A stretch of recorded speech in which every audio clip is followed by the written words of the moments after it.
Sing along with me if you want.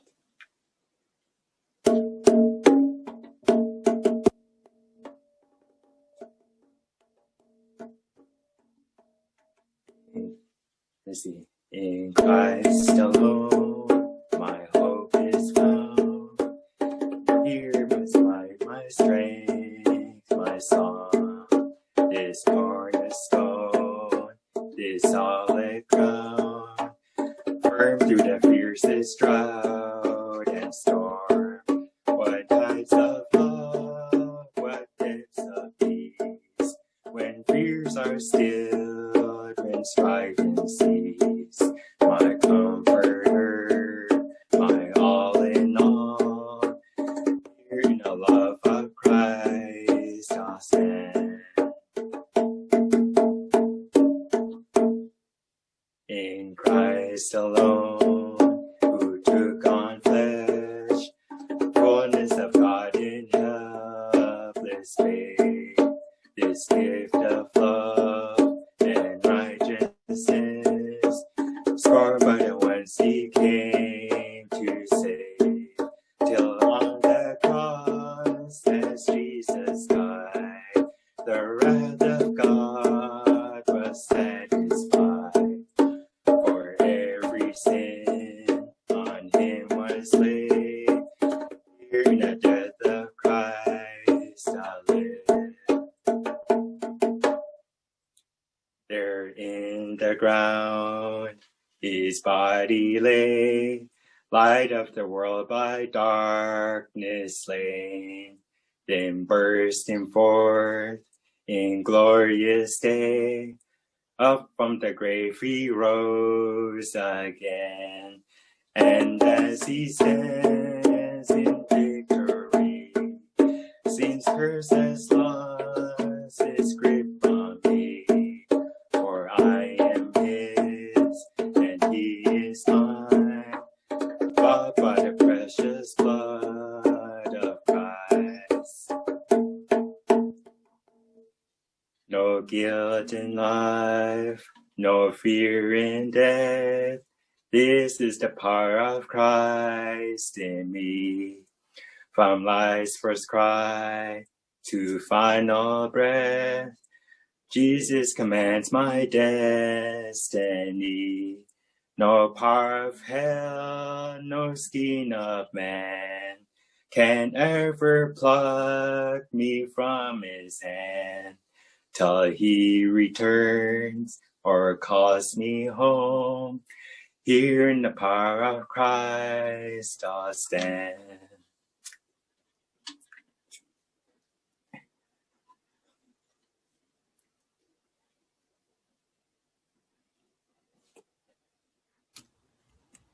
Thank you, Eugene. You're welcome.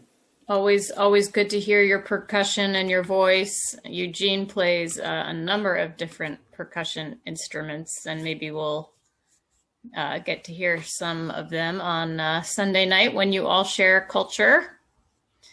So we'll now invite our esteemed speakers back up. Randy and Edith, the floor is yours. Thank you. Good morning, or good afternoon. Yeah, still morning here. Yeah. Yeah, so today is like planting tree day. So we got like 40 trees we're planting. And we've got a group for, if you're from InterVarsity, Willamette University InterVarsity group is here with Stephen, and they're out planting trees right now. Edith is going to be mostly working with them today. So I'll be doing this mostly alone. You have anything you want to say, hon? Just, I just want to say thank you for last night. It was good to see everybody on all these little bitty screens, but it was good to see so many participants but yeah, it was, thank you for all the questions, and have a good day today, and just, planting trees today is, I love planting trees, and I love being outside in the openness and putting my hands in the dirt.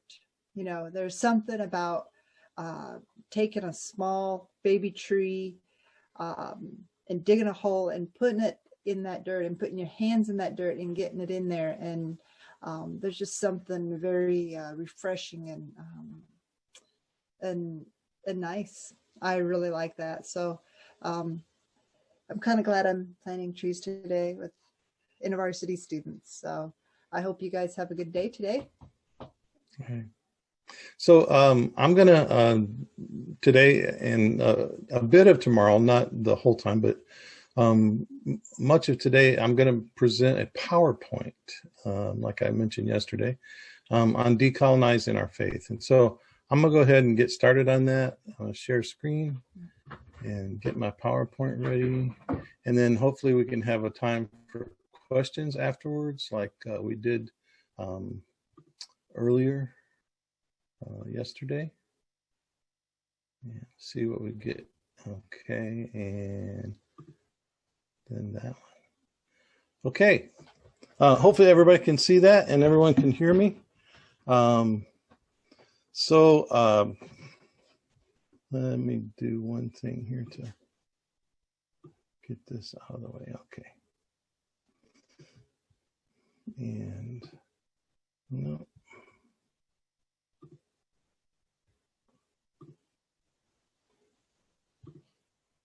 Go back. Oh, I think I can move that down here. Okay. Hopefully everybody can see this. So we're going to talk about decolonizing our faith today. And this is something that I think Scripture demands that we do. Our indigenous world was invaded and many years ago. And it's not just what physically happened to us that is troubling, but there's a number of things that sort of keep us down. And I look to the scriptures and they say, don't let anyone capture you with empty philosophies and high-sounding nonsense that came from human thinking and from spiritual powers of this world rather than from Christ.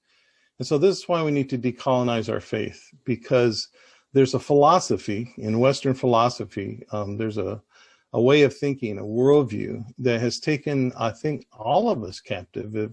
To one degree or another, we've been affected by it.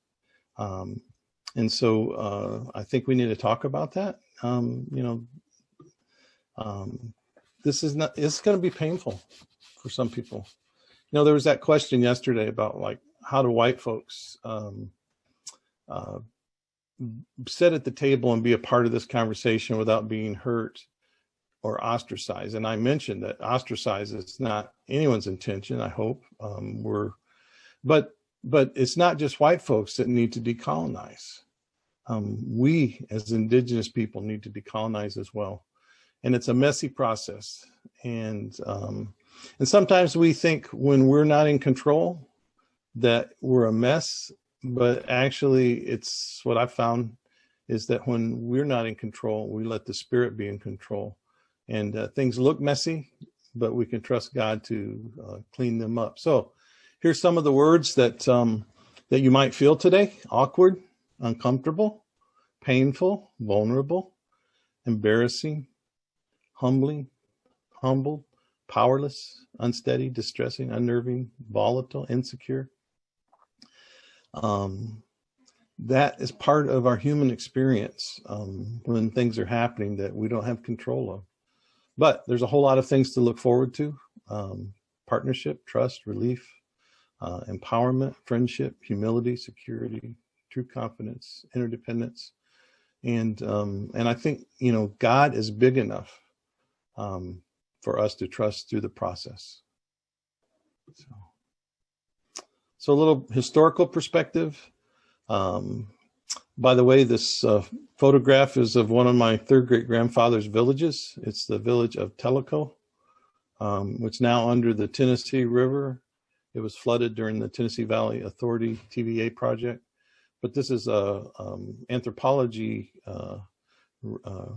reimagination, I guess, after archaeological digs to what it might have looked like. James Baldwin said, American history is longer, larger, more various, more beautiful, and more terrible than anything anyone has ever said about it. And I think that's my favorite quote about history. So in terms of history, what are we up against? That's the question. Number one, the winners write their version of the history, even under the best circumstances, or might makes right. So there's no such thing as history, but there's a whole lot of histories. And usually our histories, or anybody who has lost, they don't get written very often. Now, we're starting to write those more often, and things like Roxanne Dunbar Ortiz's a book, A Native American History, and others that have come out. There's a lot of great books out now that we have at our disposal. But Winston Churchill said it, I think, best. He said, history will be kind to me because I intend to write it. And so he did write it, and it was kind to him because the winners write history. The second thing, the myth of progressive civilization. If you haven't read John Mohawk, he's my favorite indigenous writer, probably my favorite writer altogether. I've been following him since I was about 15 years old. He passed on a number of years ago, but he used to publish the Akwesasne Notes. Yeah, he's written a few books. He used to teach at University of New York, SUNY Buffalo. And he said this.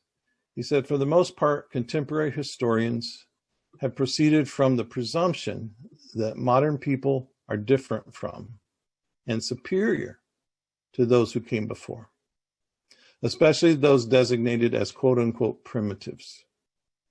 Distortions and incomplete and even dishonest renderings of the past are found in many modern accounts of ancient peoples and contemporary primitive quote unquote peoples. These accounts serve to reinforce the sense of difference and to distance moderns from unflattering legacies of the past. So John Mohawk, who's the Seneca, is basically saying that when the people who are in charge, the winners write the history, they make us look like primitives and people who don't have anything to offer. The third thing, racist scientific theory. So we often think of science as neutral, but science is really not neutral. So here's one of the quotes that I found about the mound builders. Today, it says, whoever built the mounds had a faculty not possessed by modern Indians. These require skills and adaptation unpossessed by the Indians.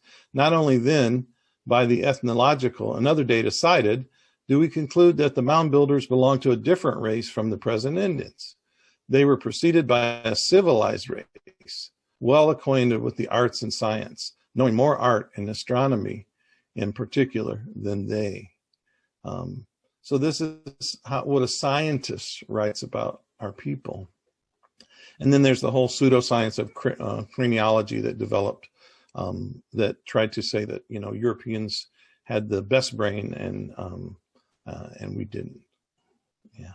So anyway, so even modern science is not something that we can always trust. So if you've not read the book 1491, it's worth a read. One of the quotes in a review about that book said, having grown separately for millennia, the Americas were a boundless sea of novel ideas, dreams, stories, philosophies, religions, moralities, discoveries, and all other products of the mind. So we know about ancient Greece, we know about ancient China, ancient Egypt, but we don't know much about our own ancient American history because the winners write history. So great civilizations thrived in America with unparalleled techniques. By the way, you don't have to have cities or written language to be a great civilization. But these are some of the things that were left out of our history books. So macro agriculture and micro agricultural, macro environmental management, including ecology, xeriscape, agronomy, botany, forestry, raised beds, naturally fertilized gardens, things like this, like our Cherokee people. We built our villages in the valleys where there were creeks and where there were rivers. Those would flood in the springtime, and the silt from those would fertilize the fields, so you never had to fertilize your fields. And then you would grow corn and beans and squash and sunchokes and all the other things that we love. Sustainable architecture, passive solar heating, water capture systems, the humanities, psychology, philosophy, religion, the arts, ethics, sciences, including math, medicine, surgeries like brain surgery, dentistry, leaching poisonous foods to make them edible, healthy waste disposal, urban planning, democratic governments, education systems, peacekeeping, ways of keeping peace. There's just so much in American ancient history that most people just don't know about. So welcome to 1491. I'm just going to show a few pictures of both what things look like today and what they may have looked like back then, according to artists who have studied these kinds of things. This is El Mirador in Guatemala. Native people of this hemisphere led a life that was in many ways much healthier and more tolerant of diversity than that of European peoples. Native people utilized thousands of medicines and drugs, many of which are the basis of many of today's modern medicines. Much of native medicinal knowledge and practice has been lost due to the destruction of the cultures. Still today, over 500 medicines and herbal remedies are used in modern medical treatment that were first used by the first peoples of America. Today, 60% of the world food originates in Native America, from Native America, in spite of thousands of lost species of plants. And this is one of the reasons that we have a seed company. We're seed keepers, because we're trying to hold on to a lot of our ancient seeds. There were at one time 5,000 varieties of corn and over 3,500 varieties of potatoes in Native America, in the Americas. And today, just a fraction, maybe 10% of those. My people, we come from mound building cultures, and you can see how widespread it was. And all the way out into Texas and Oklahoma. Some of you may have been to Spiral Mountains, into Nebraska and Kansas and North and South Dakota. It was a vast culture, mound building culture.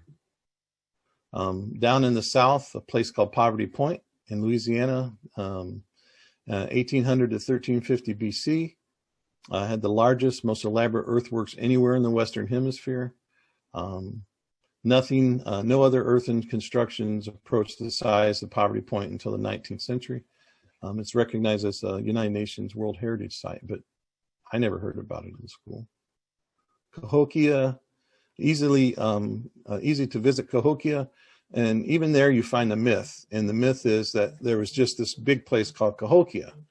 Well, when I lived in the American South, one of my hobbies was, pastimes was finding old mounds. And all of East St. Louis, by the way, was also like Cahokia. But there were hundreds of Cahokias. So the myth is that they'd have you believe that there was like one. And but we had hundreds of Cahokias at one time. Chaco Canyon, a number of you are from New Mexico. Between 8900 and 1150, Chaco Canyon was a major center of culture for ancient Pueblo peoples. By AD 1115, at least 75 outlying cities had been built within 30,000 square miles, composing agricultural communities, trading posts, and ceremonial sites in the San Juan Basin. They were connected to the Central Canyon and to one another by 6 major Chacoan roads. These main roads extended to at least another 60 roads, well researched and surveyed, and generally straight routes lit up at night with signal fires. Chaco served also as an astrological observatory, in which almost all, if not all, of our ancient sites also had astrological observation places where they marked the calendar year. Here's an artist's rendition of what Chaco may have looked like at one point. The Hohokam culture in Arizona, the modern-day Pima Papago people, living in the Sonoran Desert since circa 2000 BCE. They engineered in the 7th and 14th centuries a complex series of canals, weirs, irrigation networks with features of remarkable genius, rivaling the sophistication of those used in ancient Near East, Egypt, and China. Casa Grande, a notable structure also observed as an astrological observatory. The 500 miles of canals irrigated 110,000 acres. The food produced by this advanced irrigation system is believed to have supported up to 80,000 people, the highest population density in the prehistoric Southwest. Today, Phoenix metro areas were utilizing many of these ancient canals for similar purposes. I remember I was down, Edith and I were speaking at a conference called Warriors of the Light down in, I think it was Mesa or Tempe. And one of the, while we were there in the newspaper, they discovered another canal, you know, and they're actually using those both to move water and for like bicycle trails and other things today. So. And then in our Northwest culture, there were complex systems of clan societies, and you know, the art is considered distinct from all other native peoples. It's estimated that in 1491, the Pacific West supported over 1/3 of the indigenous population of the Americas. If correct, that could mean between 20 to 60 million people. And in a 6,000-year-old record, it shows up that until the past 2 centuries, the indigenous people of the Pacific Northwest never suffered from drought conditions. Theirs were societies of abundance and not need. Here are some of the earthenworks that you see in different places. This is Serpent Mound. Another one, Colorado.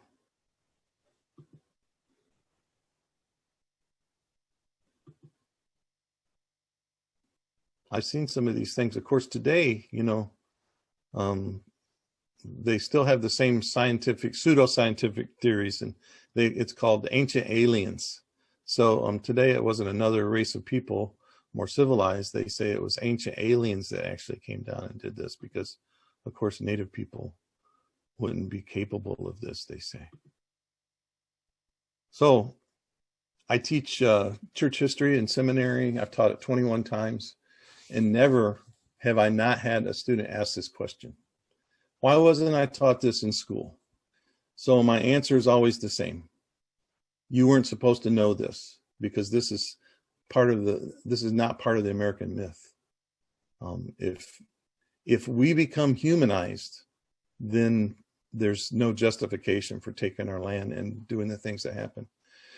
I wrote the foreword to one of my professor's books called Jesus and Pocahontas, Gospel, Mission, and National Myth.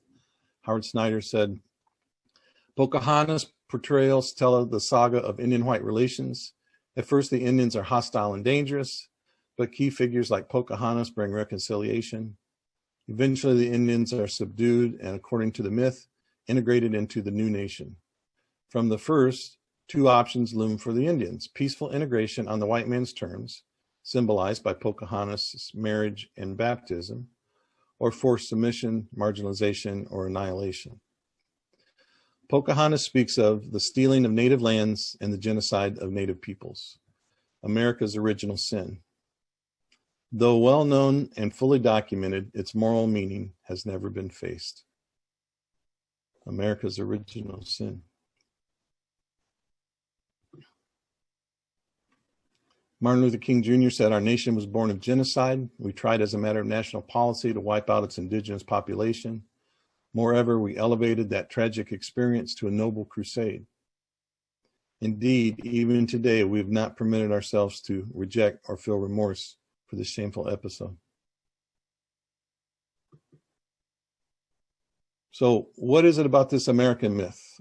How does it work? What are the tools?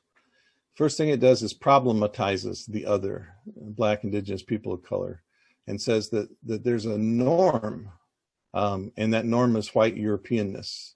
And everything that's different than that gets put in a different category as not quite not quite the norm. And so there's a problem with it.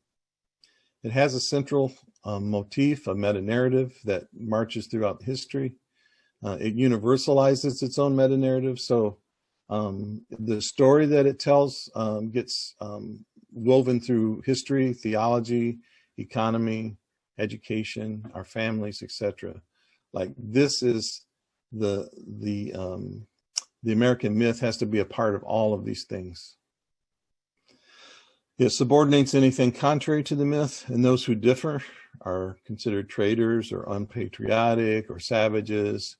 Native Americans then end up, we can be terrorists, we can be noble savages, we can be mascots, but we can never be fully and equally human.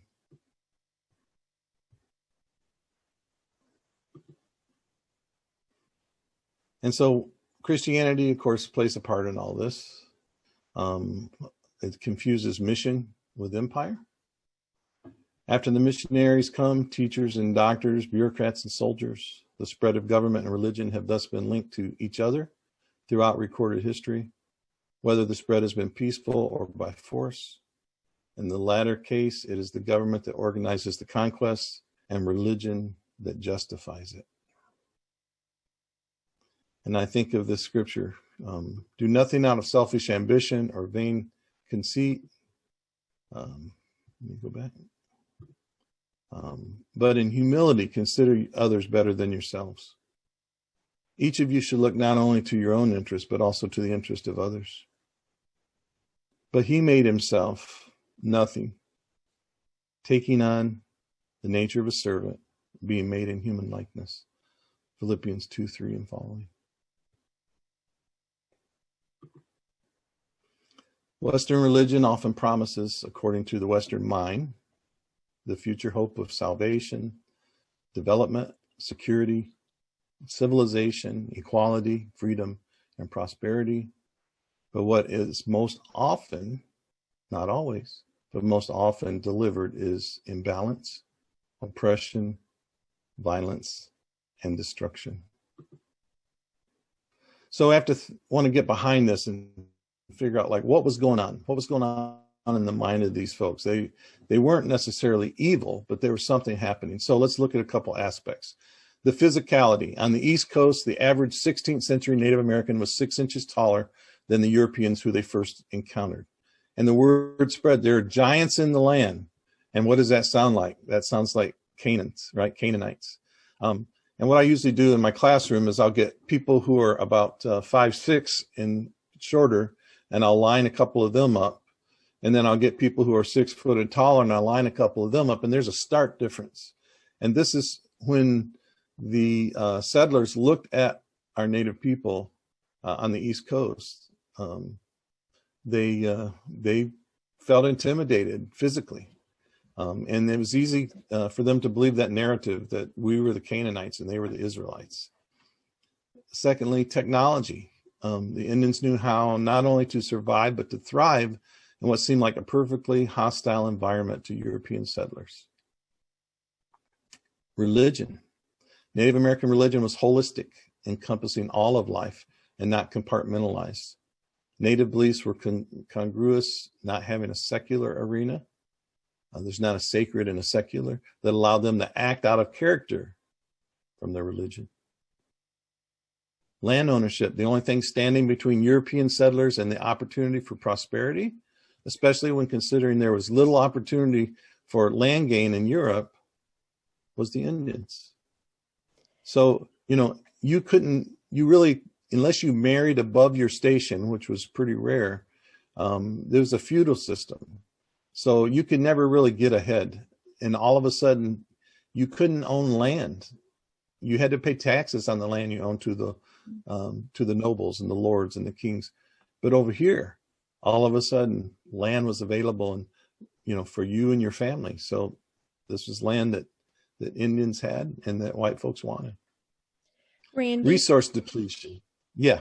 I hate to interrupt, but there's some notes in the comments that the slides aren't changing. I don't know if that's something you can fix. Well, where are we at now? What does the top say? Confusing mission with empire.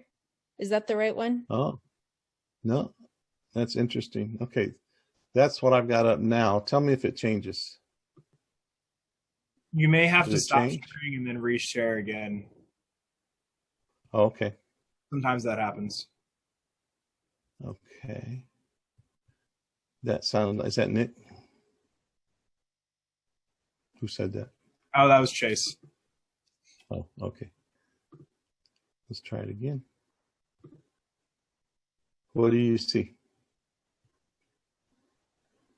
Western religion promises, according to the Western mind. Uh-huh. And now? Did it change? Oh, there it changed. Considerations of early encounters.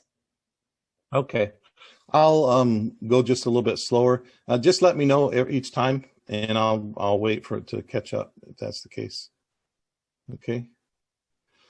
So resource depletion.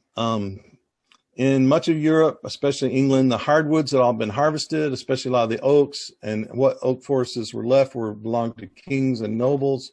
You weren't allowed to hunt in them or anything like that. That was strictly for kings and nobles. They were harvesting all these for weapons. They were harvesting them for castles. They were harvesting them for fortresses and for churches, big cathedrals, but a lot of them for forging weapons, because this is the same time that iron comes out, and then also for tools, for making iron tools so that they could build more and destroy more. And so Europe was the resources was overused and exhausted. And I'm going to talk about that more tomorrow. But streams and rivers and ocean bays were being fished out and polluted. And so all of a sudden, here's this land of abundance, right? A land flowing with milk and honey. And so they wanted to be a part of that. Kindness, the hospitality and simplicity of the Indians was considered to be a weakness by the Europeans, making them seem childlike and vulnerable.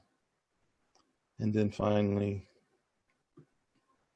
tolerance. Native Americans held a high level of tolerance in religious concepts and rarely argued about Creator and the matters of one's heart. Okay. Can you see the maps now?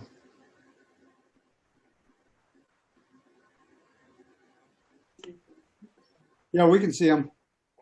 Okay. Yeah, somebody kind of stay tuned so you can let me know, and I'll check in every now and then. So here's some population estimates, the best that I can find, and there's a wide variance, but so in the area that became USA, Canada, and Mexico, 1491, about 60 to 120 million Native Americans, but in 1620, about 5 to 10 million.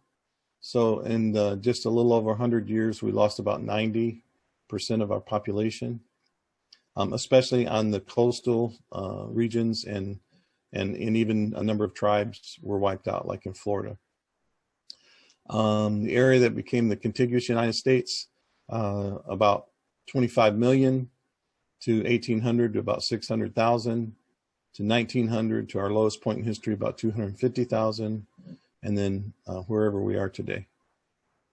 It's hard because we have different ways of measuring it now.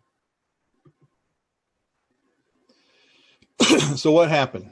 Why did we lose 90% of our people? So the first thing that happened is that we know that between 1125 and 1275 AD, there was about a 150-year period where we experienced a bunch of super droughts. Super droughts are not just 1 year of drought, but they're like, 6, 7 years of drought either in a row, or you get 3 and then one good one and then 3 more. And so so some people estimate that as much as 50% of our population loss came then.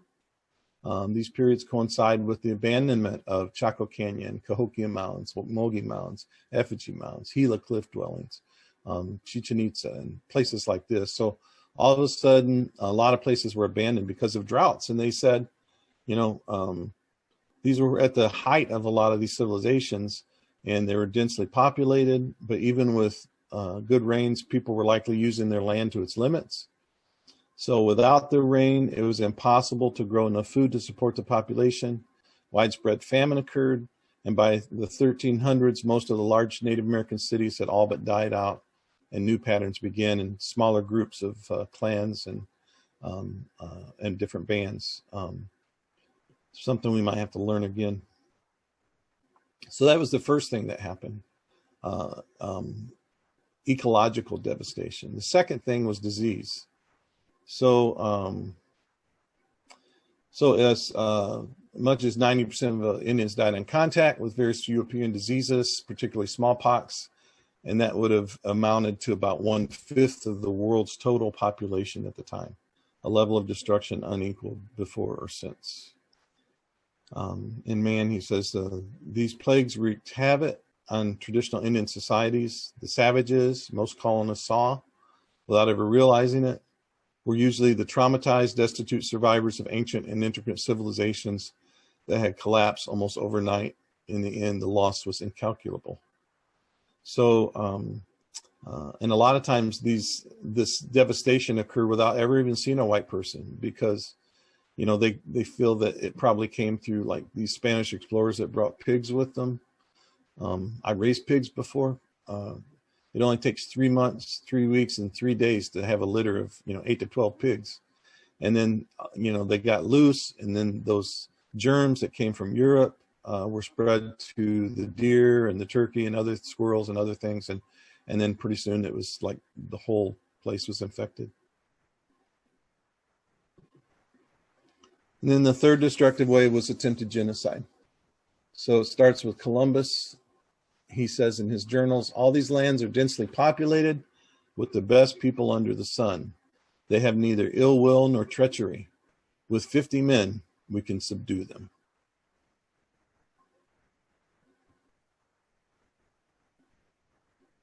And so that attitude continues.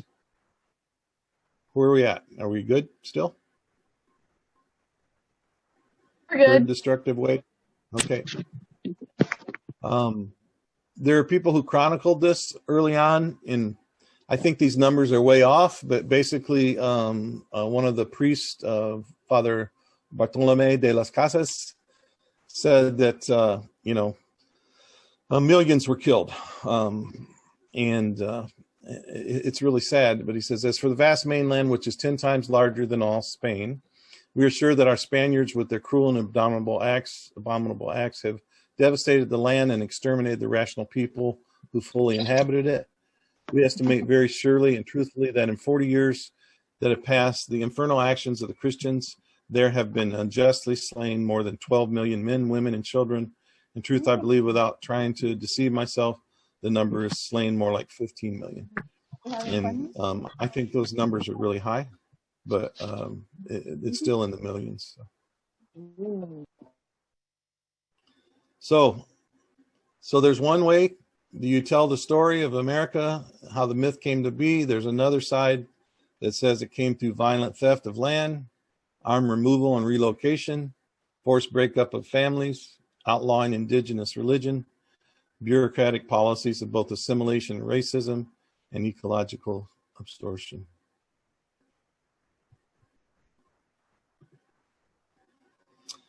There's lots of proof for this, by the way, in the documents. Like, I've just got a couple listed here, but here's a letter from President Thomas Jefferson and William Henry Harrison, and he says, to promote this disposition to exchange lands, in other words, the settlers want native folks' lands, which they have to spare and we want for necessaries, which pots, pans, things like that, iron tools, which we have to spare and they want. We shall push our trading uses and be glad to see the good and influential individuals among them run into debt. In other words, get the Indians into debt. And then, because what happens is the debts get beyond what they can pay and they become willing to lop off cessions of land. In this way, our settlements will gradually circumscribe, that means surround, and approach the Indians, and they will in time either incorporate with us as citizens of the United States or remove beyond the Mississippi. The former, certainly the termination of their history, most happy for themselves. He said again, this unfortunate race, whom we have been taking so much pains to save and to civilize, have by their unexpected desertion and ferocious barbarities justified extermination and now await our decision on their fate. So an indigenous writer and Maori writer in New Zealand writes, both friends of natives and those hostile to indigenous peoples conceptualize the issues of colonization and European encroachment on indigenous territories in terms of a problem of the natives. The natives were, according to this view, to blame for not accepting the terms of their colonization. The belief in the indigenous problem is still present, in the Western psyche. We called it the Indian problem in America. Now, you read about it all throughout historic documents, the Indian problem, and to the point where we believe we're the problem, because that's the end of colonization, is to make those who are being colonized the actual enforcers of colonization. Henry, and I'm reading some of these because Thomas Jefferson's is always seen as one of the best guys, right, in history. Henry Clay is seen as like a statesman. He's considered one of the best. But he wrote, "There was never a full-blooded Indian that ever took to civilization. It's not in their nature. They are a race destined for extinction, and I do not think they are worth preserving. They are inferior to the Anglo-Saxon race, which is now quickly replacing them on this continent. They are not an improvable breed, and in their disappearance from the human family will be no great loss to the world. In point of fact, they are rapidly disappearing, and if government should take proper action, in 50 years from this time, there will not be any of them left." And we're all sorry to disappoint Secretary of State Henry Clay, but we're still here. Andrew Jackson, no point in reading him. You can imagine what he said. But there were always mixed perceptions. And there are people who understood Native people as human beings, and that was often rare. And there were some who were missionaries, and there were some who were statespeople, but Ben Franklin is one of those. He wasn't perfect, but here's what he said. "Savages, we call them because their manners differ from ours, which we think the perfection of civility. They think the same of theirs." And then writing about Franklin, one of his biographers wrote, "Franklin used the massacres to illustrate his point that no race had a monopoly on virtue." And he's talking about the Paxton massacres, where a bunch of people killed a whole bunch of Indians, a bunch of white folks. Likening the Paxton vigilantes to Christian white savages, Franklin cried out to a just God to punish those who carried the Bible in one hand and the hatchet in the other. "O ye unhappy perpetrators of the horrid wickedness." Franklin praised the Indian way of life, their customs and hospitality, their councils, which reached agreement by discussion and consensus, and noted that many white men had voluntarily given up the purported advantages of civilization to live among them, but that the opposite was rare. In other words, white folks wanted to live among Indians, but most Indians didn't want to live around white folks. Franklin's writings on American Indians were remarkably free of ethnocentrism, although he often used words such as savages, which carry more prejudicial connotations in the 20th century than in his time. Franklin's cultural relativism was perhaps one of the purest expressions of Enlightenment assumptions that stress racial equality and the universality of moral sense among peoples. So, what is this long march of history that constitutes what is in America now the white norm or white normalness as being the standard for everyone? It comes from ancient Greco-Roman civilizations, the Anglo-Saxon myth that Anglo-Saxons are superior, the doctrines of discovery, which Mark Charles can tell you all about, attitudes concerning genocide, forced removal of the land theft, attitudes concerning black chattel slavery, laws operating during Jim Crow era, residential boarding schools, residual racism in the late 20th and early 21st centuries, the school to prison pipeline, mascots, caricatures, cartoons, and the privilege of indifference. And that's the one I want to focus on right now. And if you don't mind, I'd like to read this. This is out of the book that was just published by Bo Sanders and I called Decolonizing Evangelicalism. But I think this is maybe the most important thing I say today. Jesus said, "Love your enemies." I don't think Jesus simply meant for us not to hate our enemies. There seems to be where most evangelicals are comfortable leaving things is to just hate our enemies. Just don't be a hater. But the opposite of love is not actually hate. Hatred implies an emotional investment, meaning that we actually care about the people we hate, right? Hate has to be maintained and is often driven by passion. We just hate to admit that we have emotional investment in those we claim to hate. No, the opposite of love is not hate. The binary opposite of love is apparent in such attitudes, actions, and inactions as indifference, superficiality, disconnectedness, presumed superiority, and individualism. Jesus said we're to love our enemies, meaning that we should not ignore them or treat them superficially or disconnect from them emotionally or think of ourselves as superior to them, creating a distance. Nor should we only be concerned about ourselves. Jesus' admonition to love our enemies was inspired, imaginative, and entirely ingenious.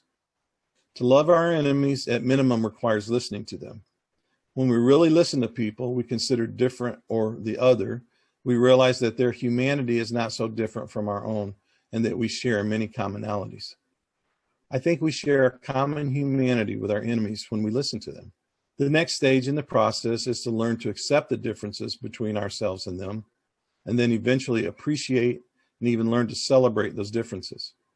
The hopeful theological realization will be that we have been placed in the whole community of creation that is all-encompassing and in which there is a place for everyone, even our enemies. Jesus' strategy does away with us and them scenarios, and it always creates the vital and communal we. The posture of Jesus' love was living in vulnerability, and in order to do post-colonial theology well, we too must become vulnerable. Chief Seattle said, humankind is not woven the web of life, but we are one thread within it. Whatever we do to the web, we do to ourselves. All things are bound together. All things connect. William Penn was another, I guess you could say, friend to Indians. He said, my friends, he was writing to the Delaware at the time, there's a great God in power that hath made the world and all things therein, to whom you and I and all people owe their being and well-being, and to whom you and I must one day give an account for all that we do in the world. This great God hath written his law in our hearts, by which we are taught and commanded to love and help and do good to one another. Now this great God hath been pleased to make me concerned in your part of the world. But I desire to enjoy it with your love and consent, that we may always live together as neighbors and friends. Else what would the great God do with us, who has made us, not to devour and destroy one another, but to live soberly and kindly together in the world? William Penn, 1681. So here's some of the differences that we have to battle. This is some of that, what I would call worldly philosophy that was handed on in the Western worldview through the Greeks. I'm not going to go through all of these now, but if you could just kind of take a look, I'll go through a few of the ones I think are most important. I know I need to be wrapping it up pretty soon. But there's a whole list of things I've listed, and there's probably lots more that are just different from our indigenous worldview and the Western worldview, even though we're all now affected to some degree by the Western worldview. Some of the apparent characteristics of American settler colonial worldview: dualistic, physical, mental, spiritual, resulting in no certain reality, abstract reality of thought as real, land is considered abstract. So, and I'm going to talk about that more. Morally dualistic, everything is right and wrong, illegal, legal, sin, righteousness, success, failure, civilized, primitive, introvert, extrovert, saved, lost, clean, dirty. Some things are weeds, some things are plants, animals, environments. You know, these are all categories that we put on things, and our language tends to be binary, so that everything becomes like either this or that, nothing in between. Extrinsically categorical, divides and classifies life with little attention to the whole. The part becomes a reality. So one example, I have a cardiologist in the medical field. All these specialties. I have a podiatrist. I have a general doctor. All these different doctors for different things. Neurologists, and if they don't treat me like as a whole person, one of them might give me some medicine that would counteract something someone else is doing.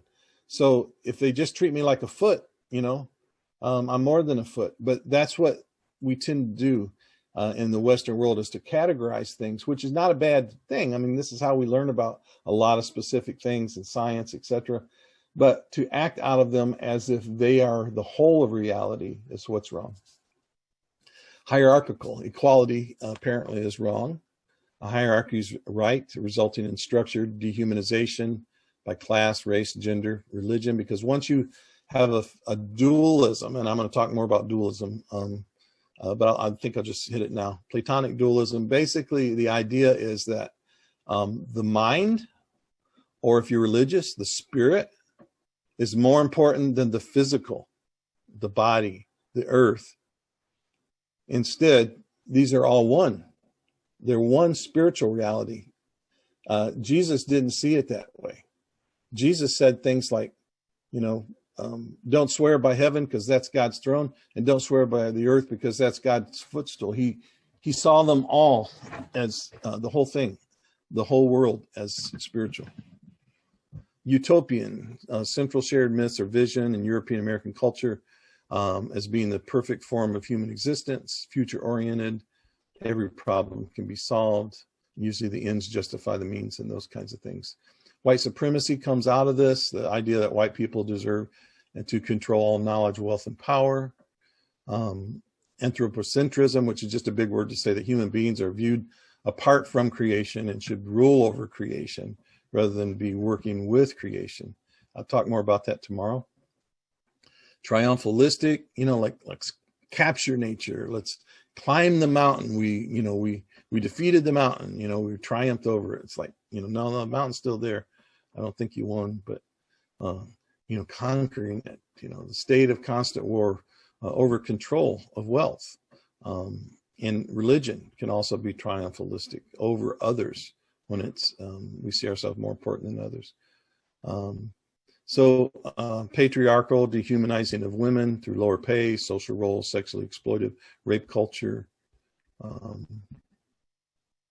So this dualism is really the what I think is the foundational fallacy of the Western thinking, and that is, again, that the mental or the quote unquote spiritual has a greater importance or a greater emphasis than the physical. So it's the idea that, our spirit is what's important, not our bodies, as if God didn't give us a body, as if God only gave us a body to carry our spirit around. Well, no one in scripture is seen without a body. Even, in the afterlife, it says we have new bodies. So apparently body and physicality in this earth means something to our creator.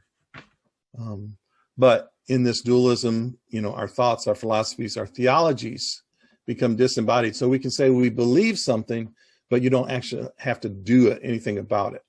That's a disembodied theology. That's not an indigenous theology. The physical, the land, the good works, all those are suspect. Oh, those are good works, and our body becomes suspect. It's like the flesh. That's not how Jesus understood things, or not how God wanted us to think. But this is all as a result of the Western world. The products of the mind are held higher than personhood. Doctrines, documents, rules. And Jesus was like, no, people are more important than laws. It's like Sabbath, Sabbath made for human beings, or were human beings made for Sabbath? So, so that's just some of the way. And this is just an introduction session, by the way. This is just to get started. We can get down any one of these paths and talk about them for a long time, but it follows that the antidote will be found in decolonization. To be consciously anti-genocidal, one must be actively anti-imperialist. In other words, anti-empire. To be in any way an apologist for colonialism or neocolonialism is to be an active proponent for theft and genocide.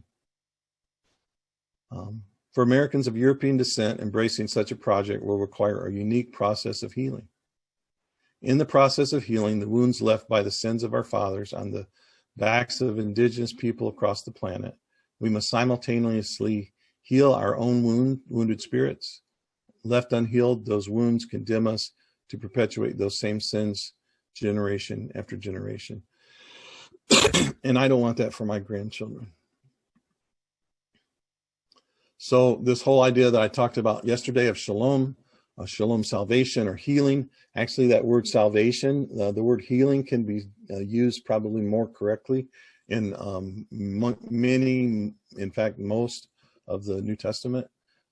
So, you know, and it makes more sense a lot of times, like, you know, when we talk about now is our salvation much closer than when we first begin. Now is our healing much closer than when we first begin. We are being healed, and we continue to be healed, and we will be healed. So it's this healing process, but it's earthbound. And I talk about not seriously considering salvation theology with a heaven that's more important to us later than does this time on earth now. Shalom is about now. One of our Cherokee teachers, Ketua Redbird Smith, said, "This religion does not teach me to concern myself of the life that shall be after this, but it does teach me to be concerned with what my everyday life to be." And then a teacher you all know said, "Therefore, do not worry about tomorrow, for tomorrow will worry about itself. Each day has enough trouble of its own." So I'm just going to go over these quickly. I'm not going to go into any detail, but just to say that my project that I did for my doctoral dissertation, my PhD, was about Indigenous Harmony Way, 45 different tribes. And these are some of the values. This is a whole nother sort of teaching that we'd have to do at some point, but tangible spirituality. So there's a lot of, you know, physicalness, right, to our Indigenous traditional beliefs and way of living and being in our spirituality. That life is governed by harmony. Community is essential and everybody has a role in it. Humor is sacred and necessary. So it's part of our balance. So this cooperativeness or communality, that consensus of everybody having a voice gives dignity. Orality, words have power. What we say means something. Present and past time orientation. So the idea of the present, right, is end in time, right? The present depends on the past, looking back to go forward, but also it's about, you know, what's important at the moment. Open work ethic, meaning like when there's work, you work, but when there's not, why work? Natural interconnectedness to all creation, so that we are understand like how we are related to everything. And hospitality, generosity shown through gifts and ceremony and opening our homes and being hospitable. So when the settlers first came, on almost every account, not everyone, but almost every account, our Indigenous people were hospitable at first. And but when they were abused, that changed. So my friend Adrian Jacobs says this way: the first steps of us, people who are Christians, followers of Jesus, as in any recovery from a debilitating socio-culture problems, the journey begins with, "Hello, my name is, I have a problem." I am proposing the Aboriginal culture, worldview, frame of reference, and in this case, Aboriginal Christianity, offers hope to the Western missionary autism. Aboriginal people are not your problem. We are your cure. Adrian goes on, and I'm not going to read this whole thing, but I'm just going to read the bottom part here. He says this: "We are the conscience of your technology. We are the humanizers of your institutions. We matter quite apart from your recognition of our worth. We are a threat to entrenched powers that be, who refuse to open the doors of opportunity and choice to all. We are a challenge to the mindset of greed, the avarice of Babylon, calling for the equitable distribution of resources and the spirit of the Jewish year of Jubilee. We are good medicine for you."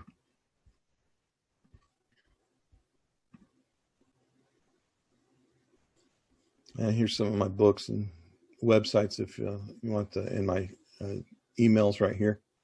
If you feel like writing, you can do that. If you want to write if any of you women want to write my wife, hers is el.woodley gmail.com. And I'll stop there and see if there are comments or questions, or do we want to have those after our group, or what's happening? I'm not sure. So, but I'll turn it back.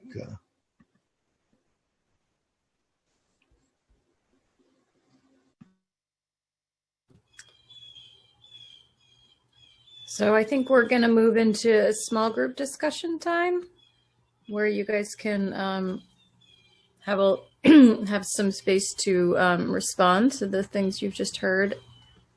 And Luke will be sending out those some discussion prompts to small group leaders, but feel free to just talk about whatever's on your hearts.